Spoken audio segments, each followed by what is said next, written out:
Next topic है वो thymus से रिलेटेड है। थाइमस से रिलेटेड आपको पता होना चाहिए कि थाइमस किसे कहते। थाइमिंग में बता चुका हूँ कि हमारे पास कौन सा ऑर्गन है।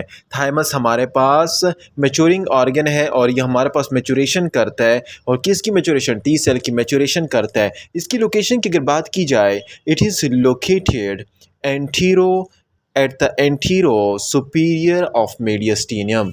मेडियस्टीनियम की हमारे पास एंटीरियर और सुपीरियर पोजीशन में आता है। Anterior superior of the mediastinum में ये प्लेस्ड होता है और ये हमारे पास याद रहे इट इज़ इनकैप्सुलेटेड। ये कैप्सूल में बंद है, इनकैप्सुलेटेड है, कैप्सूल के अंदर बंद किया जाता है, बंद होता है। याद रहे कि थाइमस जो है हमारे पास कहाँ से आ रहा था? थर्ड फ्रेंजियल पाउच से आ रहा था, थर्ड और फोर्थ फ्रेंजियल पाउच से। थर्ड फ्रेंजियल पाउच जो है उसके दो रीजन होते हैं। थर्ड फ्रेंजियल पाउच के हमारे पास दो रीजन होते हैं, एक का नाम है मेसोडर्म और दूसरे का नाम है एंडोडर्म। अभी मेसोडर्म क्या करता है थर्ड फ्रेंजियल पाउच का, और एंडोडर्म क्या करता है? Mesoderm of third pharyngeal pouch it will give rise to, ये हमें क्या देगा? This will give rise to T cell of thymus. ये हमारे पास टी सेल ऑफ थाइमस की अर्जिनेशन करेगा। जो टी सेल हैं उनको जनरेट करेगा क्या चीज़? मेसोडर्म। एंडोडर्म की मैं बात करूं, it will give rise to, ये हमें क्या देगा? It will give rise to epithelium of thymus. ये थाइमस की जो एपिथेलियम है उसको ओरिजिनेट करेगा। तो मेसोडर्म हमारे पास टी सेल देगा और एंडोडर्म हमारे पास एपिथेलियम ऑफ थाइमस देगा। इनकैप्सुलेटेड है, आपको याद हो पता होना चाहिए ये इनकैप्सुलेटेड तो है, लेकिन इसके साथ साथ इसके दो पार्ट। टी सेल किससे बने? मेसोडर्म से। एपिथेलियम किससे बनी? थाइमस की, हमारे पास एंडोडर्म से। इसके दो पार्ट हैं, एक का नाम है कॉर्टेक्स और दूसरे का नाम है मेडुला। कॉर्टेक्स उस पार्ट का नाम है जो आउटर पोर्शन होता है। Cortex is the outer part of what?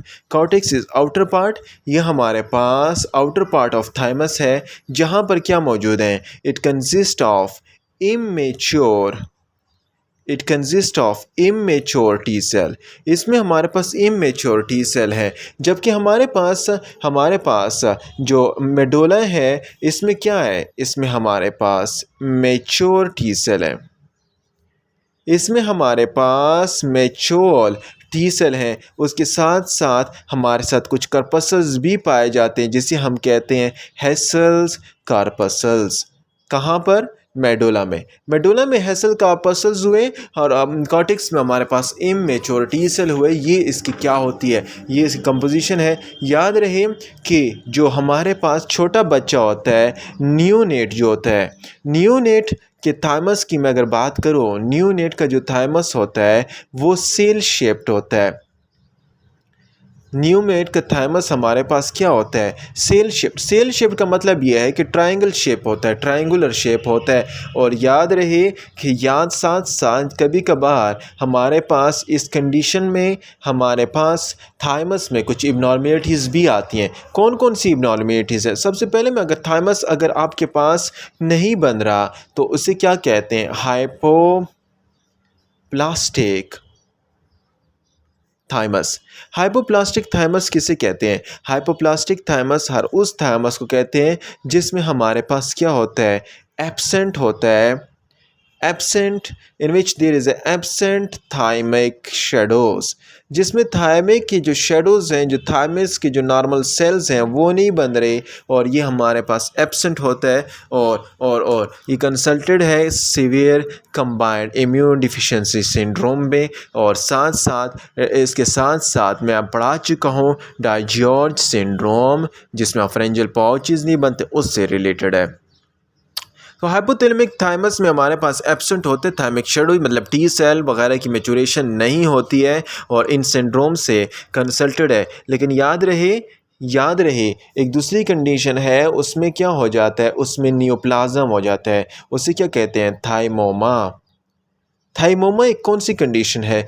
Thymoma एक ऐसी कंडीशन है जिसमें हमारे पास नियोप्लाज्म हो जाता है, नियोप्लाज्म ऑफ थाइमस हो जाता है। जब थाइमस की न्यूप्लाज्म हो जाएगी तो कैंसर डेवलप हो जाएगा, तो उसका नाम थाइमोमा है। ये किस से एसोसिएटेड है?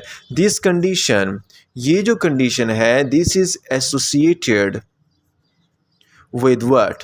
ये हमारे पास एक कंडीशन थी, मैं बता चुका था कि माइस्थेनिया ग्रेविस की कंडीशन से कंसर्टेड है। दूसरी है सुपीरियर वीना केवा सिंड्रोम से कंसल्टेड, जिसमें हमारे पास क्या होता है, कार्सिनोमा डेवलप हो जाता है सुपीरियर वीना केवा में और वो उसकी ऑब्स्ट्रक्शन कर देता है। और तीसरी जो है उसका नाम है प्योर रेड सेल एप्लेजिया, हमारे पास प्योर रेड सेल की एप्लेजिया हो जाती है। और चौथी की मैं बात करूं तो हमारे पास एक और कंडीशन आती है जिसका नाम है गुड सिंड्रोम की कंडीशन भी डेवलप हो जाती है। गुड सिंड्रोम में क्या होता है? गुड सिंड्रोम में हमारे पास लेस हीमोग्लोबिन, लेस इम्यूनोग्लोबिन बनते हैं, तो उसे क्या कहते हैं, हाइपोग्लोबिनिनेमिया की कंडीशन भी डेवलप हो जाती है। तो यहाँ पर थाइमोमा की जो कंडीशन न्यूप्लाज्म ऑफ थाइमस जो बन रहा है, ये माइस्थेनिया ग्रेविस पेरिवेनेक्टिवस सिंड्रोम और प्योर रेड सेल सिंड्रोम जो है ये उससे कंसल्टेड है, और गुड पोस्टर सिंड्रोम वगैरह सारी इसमें आ जाती हैं।